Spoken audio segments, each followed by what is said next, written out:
Le principe Invisible Hand, c'est que, ça c'est sa théorie là, toi, mais ça a été très important dans l'histoire, c'est pour ça qu'il faut le connaître. Ok. Oui, juste continue. L'idée de la main invisible, c'est que si chacun fait ce qui est bien et mieux pour lui, et bien en fait, le mieux pour la collectivité arrivera. C'est faux. Individualiste un peu. Ouais, hyper individualiste. C'est en quelle époque? C'est la fin du XVIIIe siècle, c'est avant la révolution industrielle. Et en fait, c'est même avant, c'est le XVIIIe siècle, fin de la révolution industrielle. C'est à peu près. Oui, mais. D'accord. Attends. Et c'est hyper individualiste. Mais lui, en fait, il va donner une sorte de vernis scientifico-politique, philosophique à l'individualisme occidental. C'est ça, en fait, ça a commencé. L'individualisme a commencé Non, ici. ça n'a pas commencé avec lui, mais lui, il en est un grand reflet. Il lui a donné un énorme coup d'accélérateur. Et comme en plus, il était prof dans une bonne université en Écosse, qui est un haut lieu de culture traditionnel de l'Europe, ça a fait que c'est devenu très important. Et notamment dans la culture anglo-saxonne. D'accord? C'est écrit en anglais. D'accord? Donc, la culture anglo-saxonne a été très marquée, et après, au-delà, par cette pensée où chacun se débrouille pour soi, et au final, tout le monde s'en sortira mieux. Sauf que c'est pas vrai du tout. Il y a ce qu'on appelle parfois la tragédie des communs, c'est-à-dire tout ce qu'on devrait pouvoir partager bien et ainsi de suite, si tu la laisses chaque individu essayer d'exploiter au mieux, ça devient une catastrophe. Surtout qu'avec cette approche-là, en général, ce qui suit, parce que comme tu pars de l'idée que si chacun fait ce qu'il y a mieux pour lui, c'est mieux ce qu'il y a pour tous, tu n'as pas besoin de légiférer. Donc tu n'as pas, par exemple, de règles sur l'environnement. Quel niveau de pollution tu as le droit de faire. Tu n'as pas de règles sur quelle, par exemple, protection sociale. Tu n'as pas de règles sur les protections de santé, par exemple, contre les épidémies. Tu vois? Juste t'embauches. Et c'est des gens, t'entends ce discours ultra simpliste qui est faux en plus, empiriquement, mais il est très plaisant et il est repris même par des gens assez éduqués. Alors pas en économie, hein, parce que c'est connu pour être faux, mais des gens qui vont être ingénieurs. Mais ils vont dire, parce que, écoute, parce non, que lui, parce c'est pas qu'en un économiste. si c'est un économiste, c'est un des piliers de l'économie. Sauf dire que l'économie depuis, tout le monde sait que c'est dépassé et que c'est faux. Notamment parce que un de ses postulats de départ, c'est Homo economicus. C'est lui qui parle de ça à fond. C'est-à-dire que Smith, c'est lui qui parle du principe que comme tout le monde est rationnel, tout le monde va essayer de faire ce qu'il y a de mieux pour eux, et tout le monde fait ce qu'il y a de mieux pour eux, donc tout le monde fait ce qu'il y a de mieux pour le groupe. C'est faux à mains égards. Déjà parce que tu peux faire un truc qui est super pour toi, mais c'est une catastrophe. En plus, tu sais pas qu'est-ce qui est super pour toi. Pour tous les autres. Déjà, tu le sais pas. T'es pas voilà. Mais même si tu le sais. Tu risques d'un passé en fait. Même si tu le sais. Alors déjà, il présuppose que l'information est parfaite. Tout le monde a accès à l'information. L'information est parfaite. Alors que c'est pas vrai. La deuxième chose, il suppose qu'il n'y a pas de comportements qui vont être socio-pathologiques.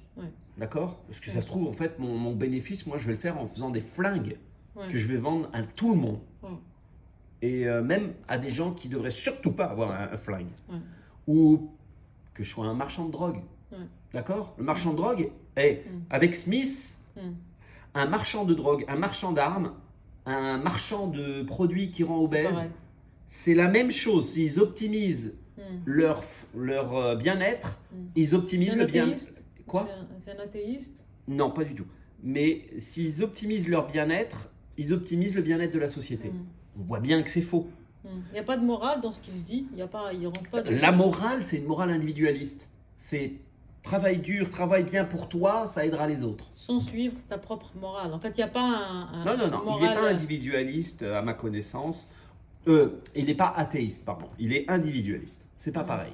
Encore une fois, quand on vient de milieux méditerranéens et musulmans ou catholiques, on a du mal avec l'éthique protestante nord-européenne.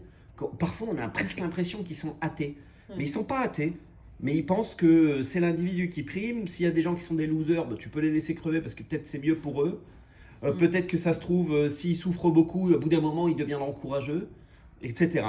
Et ça, c'est une éthique qui est très difficile pour nous. Mais pour eux, c'est that's good.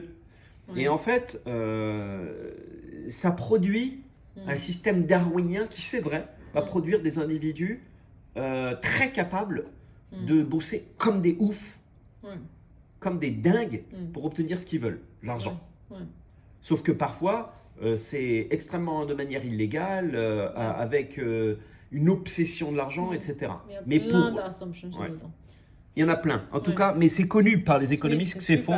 Par Adam contre, Smith. oui, Adam Smith, exactement. David Ricardo, c'est un peu plus compliqué, mais il est important à comprendre. De quelle époque 18e siècle.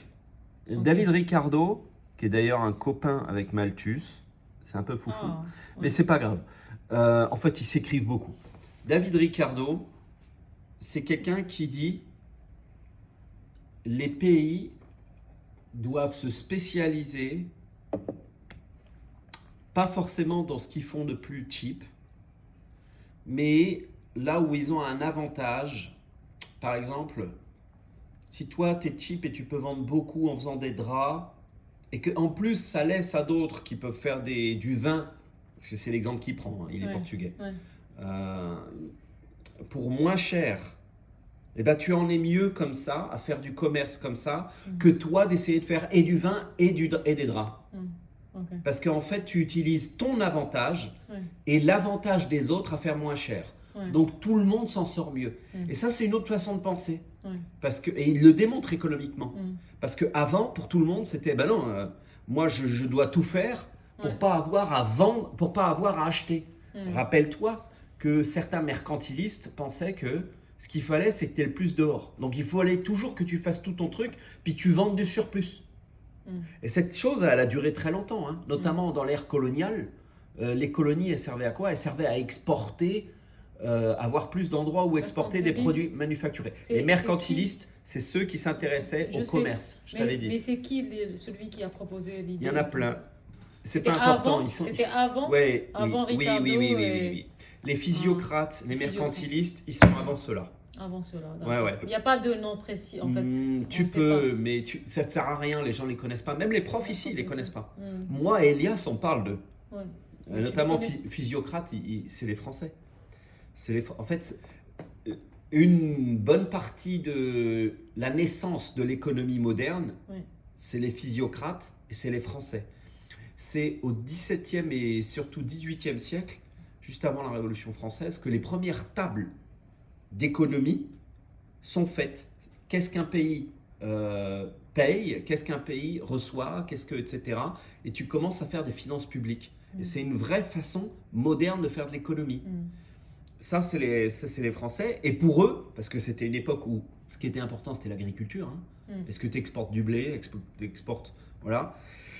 Pour eux, ce qui était important, c'était la production de la terre. Parce que c'est ça qui définissait tout.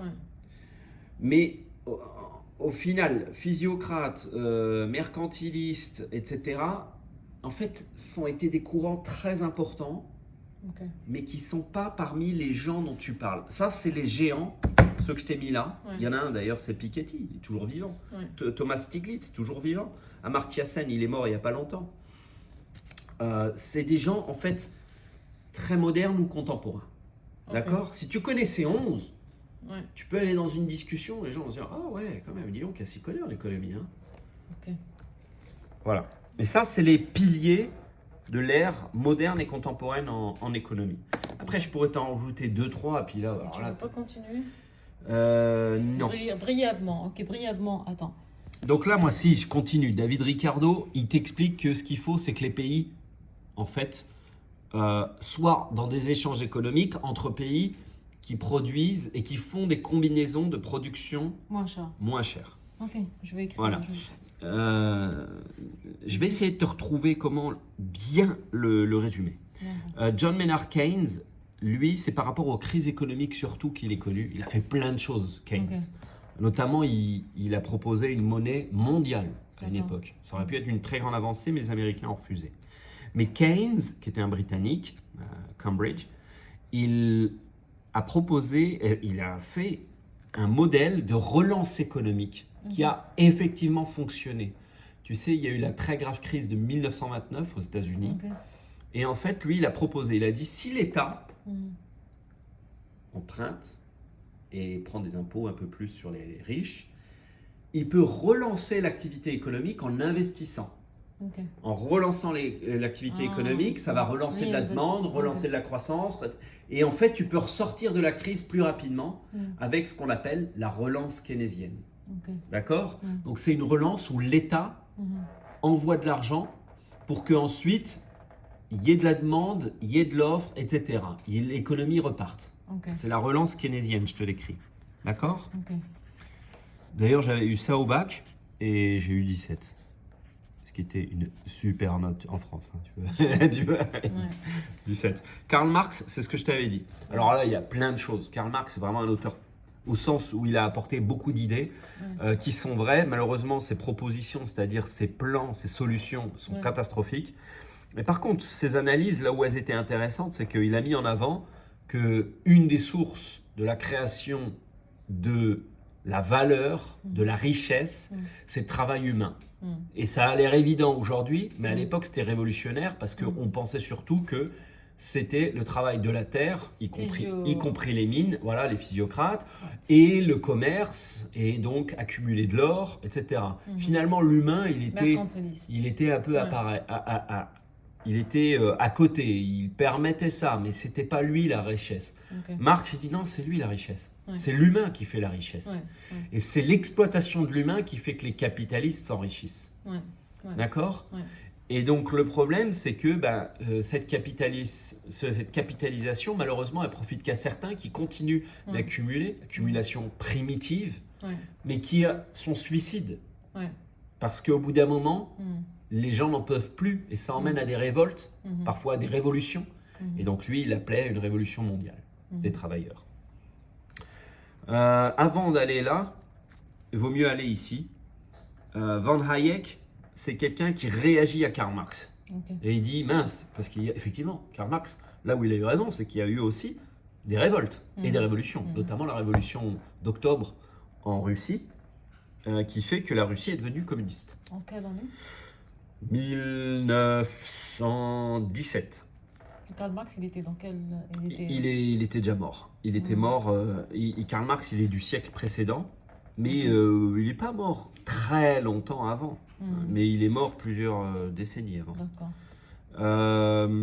Van Hayek, il dit, dans les années 30, il y a un risque énorme, le monde va devenir marxiste, il faut absolument que l'État ne grossisse pas. Parce qu'en fait, Karl Marx, ce qu'il dit, c'est qu'il faut qu'il y ait un grand État mondial, très capable, plein de technocrates qui savent bien faire des plans et qui vont planifier pour le bien-être du monde entier. C'est quoi les technocrates? Les technocrates, c'est-à-dire des gens qui ont beaucoup de connaissances technocratiques, c'est-à-dire techniques sur comment on gère le pouvoir.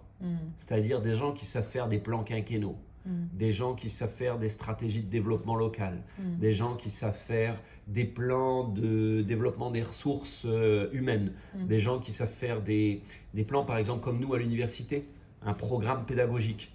D'accord? Comment sur 2 ans, tu amènes tes étudiants de tel niveau de compétence à tel autre niveau de compétence. J'entends qu'ils ont une grande morale aussi. Oui, mais non, mais... Il n'y a pas skin in the game, genre. Y a pas... Oui, mais voilà.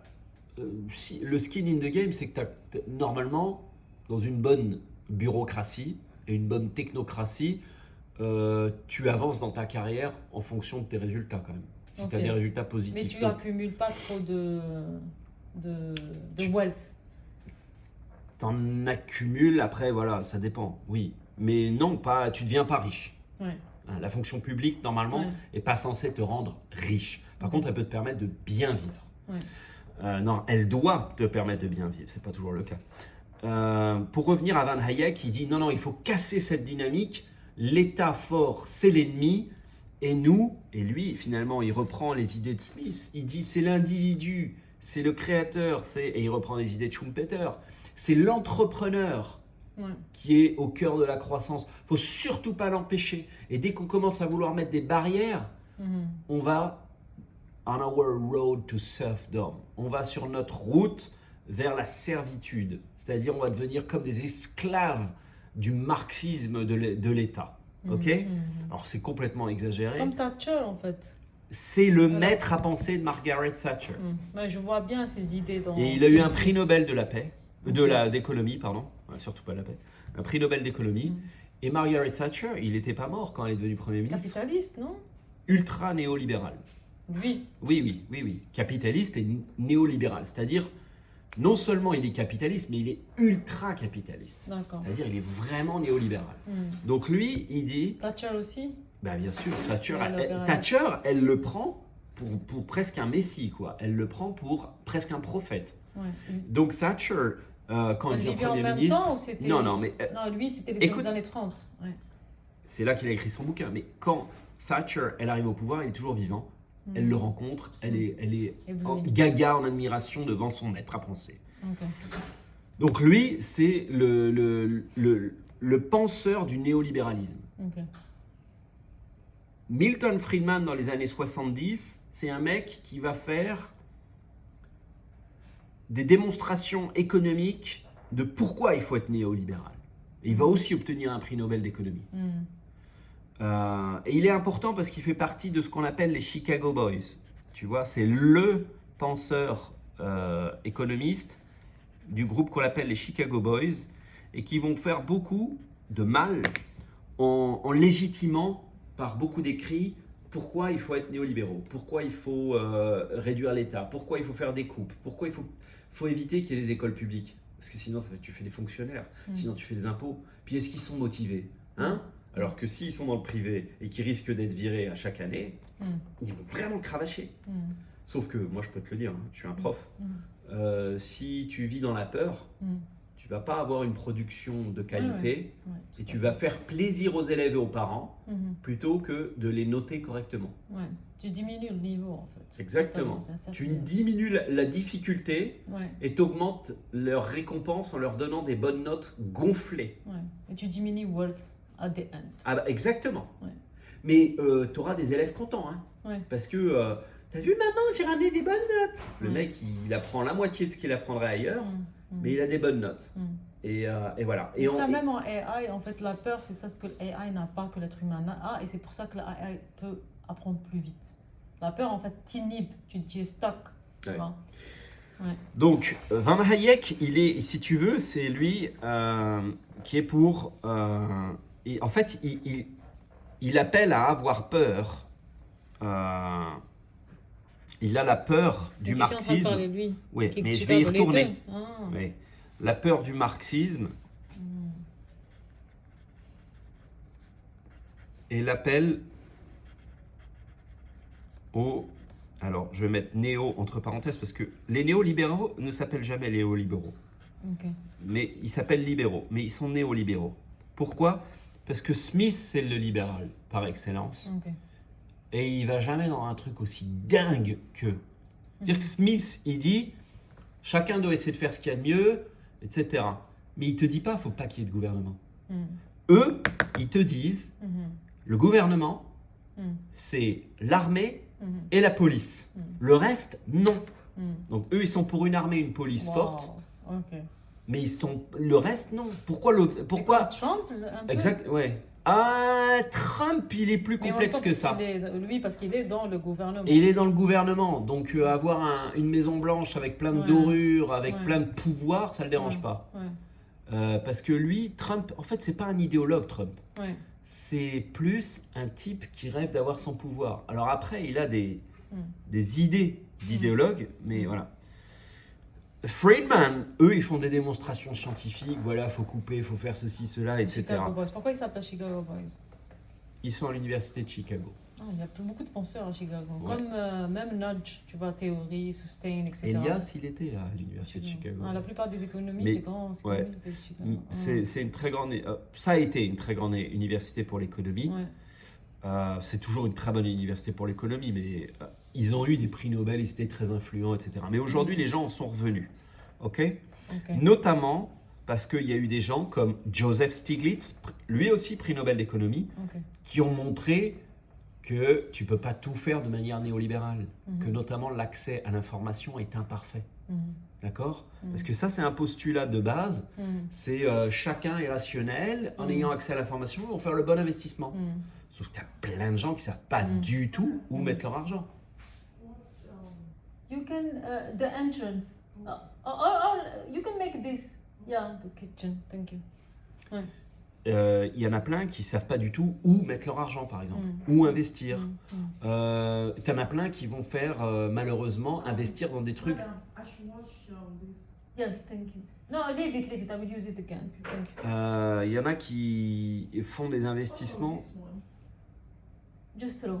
Okay. Yes. Il y en a qui font des investissements dans des trucs qui sont pas pertinents parce que bientôt ils vont être complètement outdated. Par exemple, tu as des gens qui ont investi sur des cours en vidéo payants, online, juste avant qu'il y ait YouTube qui apporte tout gratuit, tu vois. Et c'était des gens qui ont perdu beaucoup d'argent parce que en fait, c'était des cours de, tu vois, self-improvement, etc. Sauf qu'après, tu en as une tonne de cours de self-improvement gratuits par YouTube. Ben voilà, quand tu n'as pas l'accès à cette information qu'il va y avoir ça qui arrive, tu fais des investissements qui sont débiles. Stiglitz, il montre que l'accès à l'information est complètement inégalitaire, qu'il est imparfait et que donc leurs postulats de départ sont pas bons et que tu peux avoir plein de très mauvais investissements et ainsi de suite. Bref, pour aller plus loin, Piketty, et puis il te montre d'autres choses. Hein. Il te dit aussi, Stiglitz, il te fait une critique de ces organisations comme le FMI qui suivent les recommandations des Chicago Boys. Par exemple, quand tu as un pays qui est surendetté, il va falloir qu'il coupe dans le budget de l'éducation, qu'il coupe dans le budget de la santé, qu'il coupe dans le budget du transport. Bah oui, les Chicago Boys, l'État le plus petit possible, le moins d'impôts, le moins de barrières, etc. Mais après, Stiglitz... moins de barrières, je sais pas compris. Moins de barrières à l'investissement, à l'économie libre, etc. Tu fais ce que tu veux, quoi. D'accord ? Mais pourquoi tu coupes alors ? Pourquoi tu coupes ? Parce que tu veux empêcher que l'État... ils dépensent, ils gênent, etc. Dans leur pensée, là où il y a l'État, à la place, il devrait y avoir le secteur privé. Donc Stiglitz, lui, non, ça a apporté des catastrophes. Il a fait des livres, notamment après avoir été chief economist à la Banque mondiale. Il fait un livre qui s'appelle Globalization and its Discontent et qui explique qu'il y a plein de gens qui ont vécu des catastrophes parce qu'on a fait des coupes là où il fallait pas, et ça a rendu les choses encore pires. C'est sûr. Et par ailleurs, il dit aussi que, en plus, des fois, les gens, ils allaient dans les pays sans connaître la culture, sans connaître tout ça. Ils restaient quelques jours. Le FMI, par exemple, faisait des rapports. Coupons l'éducation par 1/3, coupons la santé par 25%. C'était quoi l'idée après que j'ai pas compris pourquoi il coupe. C'était quoi l'idée ? Il coupe pour que l'État, qui est surendetté, il ait moins à payer. C'est-à-dire, si tu as 20 hôpitaux au lieu de 25, ça va te coûter moins cher. Et les 5 hôpitaux que tu as plus, tu les vends. C'est de la privatisation. Ça rapporte de l'argent à l'État. Sauf que, parfois, la privatisation n'a pas bien se passer. Tu comprends ? Surtout quand c'est une privatisation idéologique, pas bien planifiée. Et que tu dois le faire dans l'urgence parce que tu as des dettes. C'est une catastrophe. Parce que tu vas vendre vite fait à quelqu'un, tu n'auras pas le temps de faire un super contrat dans lequel il y aura toutes les choses. Est-ce que tu as une loi de privatisation qui est bien faite aussi ? Parce que ça se trouve, le mec, il va t'acheter le bâtiment, il va commencer à faire le truc, la qualité de soins elle sera moins bonne. Je connais même pas Comme ça se trouve, ils vont virer des médecins, ils vont augmenter des infirmières. Les infirmières feront ce que les médecins devraient faire. La qualité des soins sera moins bonne, les prix seront plus chers. Peut-être qu'ils vendront les médicaments 3 fois plus cher. Donc au final, l'accès aux soins sera plus inégalitaire. Et oui, tu as réduit le coût direct pour l'État, mais simplement le coût en termes de santé publique, il va devenir catastrophique. Donc voilà, Stiglitz a mis en avant les limites des postulats et même des résultats du néolibéralisme. Thomas Piketty, lui, fait quelque part quelque chose de complémentaire au sens où il démontre qu'il y a eu une très forte augmentation de la productivité des entreprises, mais qu'il y a une très faible augmentation, ou en tout cas bien plus faible augmentation des salaires, notamment aux États-Unis, mais pas seulement. Il montre aussi, donc ça c'est quelque chose qui est intéressant, c'est-à-dire que les entreprises elles font plus de profit, mais les travailleurs, eux, ils n'ont pas un salaire qui augmente aussi vite. Voilà, et il y a une accumulation donc des Ouais. profits qui vont chez les plus riches. Alors, ce que souvent on appelle un peu facilement les 1%. Alors, c'est pas toujours 1%, ça peut être Mais 2, ça ça plaît peut bien être 3. Chicago Boys, ça, c'est pas un problème. Oui, ça plaît super bien aux Chicago Boys, sauf que Thomas Piketty, lui, il montre que, en fait, derrière, il y a une mauvaise qualité de vie, il y a une réduction de l'espérance de vie aux États-Unis. Mhm. C'est-à-dire que chaque année, en fait, l'espérance de vie descend aux États-Unis. Mhm. C'est quand même assez fou. Mhm. Etc. Donc, il montre le problème des inégalités et du mauvais développement, D'accord. même dans des pays riches. Mhm. Ah ouais, Donc ça ça, le c'est truc. important. Voilà. Amartya Sen, pour finir, qui est en fait à l'époque de Stiglitz, mais un peu avant Piketty, donc. Piketty, il a eu une nouvelle Non, presse. il n'a pas eu. Stiglitz. Amartya Sen l'a eu, mais Piketty l'aura peut-être un jour parce qu'il est très influent, etc. Amartya Sen, c'est un Indien et il a fait un bouquin très important qui, je crois, et s'appelait. Ouais, c'est pas grave. En tout cas, qui travaillait sur les compétences, sur les capacités. Mhm. Et notamment le fait que quand tu as des capacités, tu vas pouvoir te prendre en charge, tu vas pouvoir faire les bonnes études, faire les bonnes... donc ça te développe tes capacités encore, mais tu vas pouvoir faire un bon métier, tu vas pouvoir faire ça. Et que en fait, travailler sur les compétences Mhm. et les capacités, Mhm. notamment la liberté, La ça liberté. peut être une liberté d'entreprendre, ça peut être une liberté d'étudier, Ça, c'est une liberté capacité de pour se lui. dépêcher. Oui, c'est une capacité. En fait, ça va permettre le développement. Mhm. C'est pas skills building, c'est ça? C'est pas autre chose. seulement, c'est pas seulement. Mhm. Ça se limite pas à ça. Mhm. Mais voilà, donc Mais c'est lui, quelqu'un c'est qui... sur le niveau individuel et du groupe. Oui. Mhm. Ouais. Après, moi, je suis pas un spécialiste d'Amartya Sen, mais j'ai lu des petits trucs de lui et je sais ce qui se dit, mais je suis pas un spécialiste C'est de qui lui. le Nobel Prize alors? C'est lui, C'est lui. C'est lui. Ouais, c'est ces quatre-là. Mhm. Amartya En fait- Sen, Amartya Sen. Mhm. Pas Piketty, En fait, Amartya deux Sen. qui sont un peu dans le capitalisme.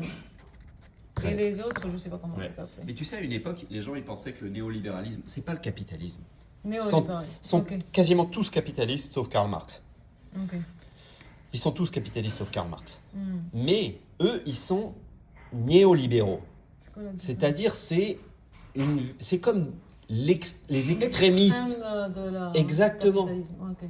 C'est-à-dire Ouais. pas d'État. Capitalisme, Juste- il a commencé avec Adam Smith, mais eux, ils ont un peu... Oui, mais en fait, le capitalisme, il existait avant les penseurs du capitalisme, Ouais, en réalité sociale. ouais, ouais. Mais par exemple, parmi les premiers penseurs, oui, Adam Smith. Ouais. Mm.